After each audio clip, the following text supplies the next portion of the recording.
दिल्ली की उस कोहरे भरी रात में सिर्फ ठंड नहीं थी, बल्कि हवा में एक ऐसी खामोशी थी जो चीखने का इंतजार कर रही थी। ये कहानी है सन 1987 की दिसंबर की जमा देने वाली ठंड में, जब दिल्ली की रातों में इतनी सर्द होती थी कि लोग हीटर के सामने भी बैठकर कपकपाते थे।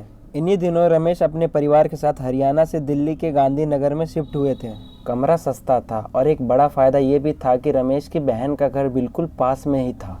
शायद यही दोनों बातें थी जिन पर रमेश का ध्यान टिक गया और इन्होंने मकान मालिक द्वारा छुपाई गई सबसे बड़ी सच को नज़रअंदाज कर दिया, जिसने आगे चलकर उनकी पूरी ज़िंदगी बदल दी। घर पहले मंजिल पे था, छोटा सा कॉरिडोर, और उसी कॉरिडोर में एक कमरा जो हमेशा बंद ही रहता था। उस पे ताला इतना पुराना था कि सालों से खोला ही नहीं गया हो। जब रमेश की बहन ने वो कमरा किराए पर लेने से रोका तो उनकी आंखों में सिर्फ डर नहीं, बल्कि एक अजीब सी खामोशी थी, जैसी कि वो जानती हो कि रमेश जिस जगह पे रहने जा रहा है वो किसी और के मौत की कहानी के करीब जा रहा है। जैसे ही परिवार अंदर शिफ्ट हुए, रमेश की पत्नी को घर में एक अजीब सर्द नमी महसूस हुई। खिड़की खोलकर रोज धूप आने दी जाती, घंटों हवा चलाई जाती, लेकिन इस कमरे की गंध वो हटती ही नहीं थी। और रात में तो ये कमरा और भी अजीब लगने लगती। रमेश की पत्नी अक्सर उठकर देखती है कि उस बंद कमरे के दरवाजे से एक काली सी परछाई उसके कमरे की तरफ बढ़ती है और फिर अचानक से गायब हो जाती। एक रात उन्होंने साफ देखा, वो परछाई किसी औरत की थी, सिर झुका हुआ, बाल बिखरे हुए और चाल में एक अजीब सी खिंचाव। कुछ दिनों बाद रमेश काम से रेवाड़ी गया हुआ था। शाम का समय था। उसकी पत्नी रसोई में खाना बना रही थी।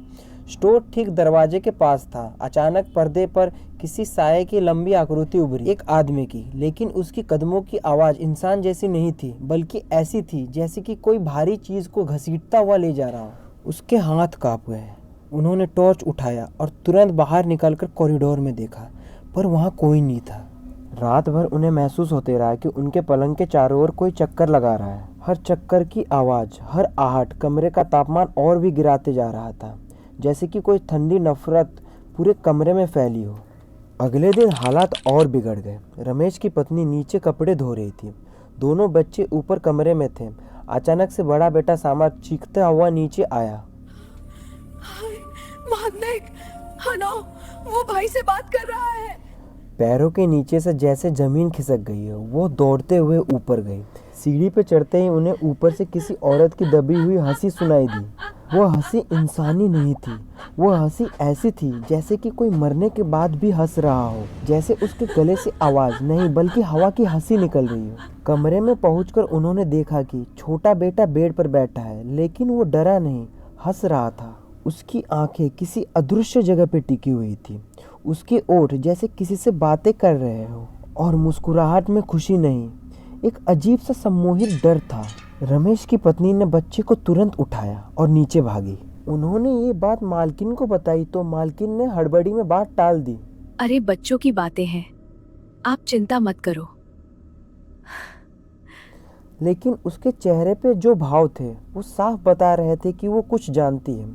और उससे भी ज़्यादा डरावनी बात ये थी कि वो सच के साथ जीना सीख चुकी थी। रविवार की शाम रमेश की पत्नी खाना बना रही थी। तभी खिड़की पर नॉक होने की आवाज़ आई। पहली मंजिल की खिड़की, जहाँ नीचे गली है, कोई इंसान पहुँच ही नहीं सकता। उन्होंने नज़रअंदाज किया, पर आवाज़ फिर आई, इस बार और भी तेज। खिड़की के नीचे रखी खाली मेज पर कटोरी अपने आप हिल गई। उनका दिल बैठ गया।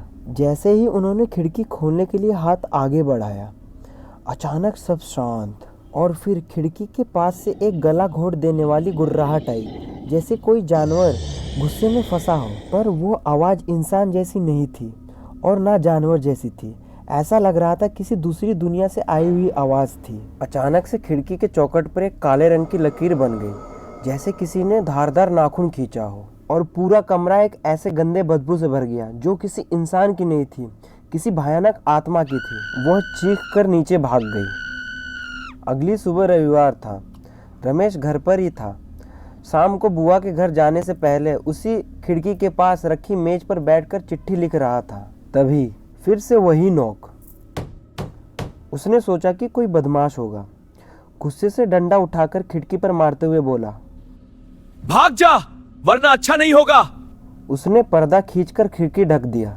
लेकिन तभी मेज के चारों तरफ की हवा ठंडी और भारी हो गई, जैसे किसी ने कमरे की सारी गर्म हवा खींच ली है और फिर अचानक मेज पर रखी दवा बिना किसी के छुए जमीन पर गिरकर टूट गई। रमेश घबराया। उसने अपने सिर के ऊपर ठंडी हवा महसूस की, जैसे कि कोई बहुत पास खड़ा हो। डरते हुए उसने पर्दा हटाया और फिर सामने का नज़ारा देखकर उसकी सांस ही अटक गई। खिड़की के बाहर एक लड़की हवा में तैर रही थी। उसका चेहरा बर्फ जैसा, आंखों पे खून के धब्बे और ओठ पे एक भयानक जली हुई मुस्कान। वह फुसफुसाई, ऐसी आवाज जो कमरे में नहीं, सीधा उसके आत्मा में गूंजी। तुम लोग यहाँ से जिंदा वापस जाओगे या मैं तुम्हें अपने साथ ले जाऊं? और रमेश की टांगें जवाब दे गई। उस लड़की की आंखों में वही आधुनिक गुस्सा था जो उस बंद कमरे के दरवाजे से निकलती काली परछाई में था। रमेश को समझ आ गया, वो लड़की इसी कमरे से बंधी हुई है। वो यहाँ से मरकर भी नहीं गई और वो अब यहाँ किसी को भी रहने नहीं देगी। यही सोचकर और देखकर उन्होंने हमेशा के लिए घर छोड़ दिया।